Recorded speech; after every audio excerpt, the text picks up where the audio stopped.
maintindihan at di mo malaman kung saan ka tutungo.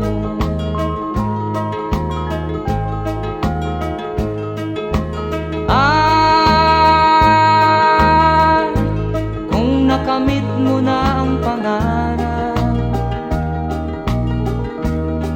di pa rin masiyahan, ang nais mo'y madagdagan, limot mo na ang iyong pinagmulan.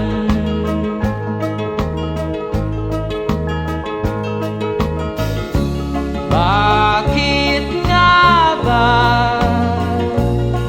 ganito?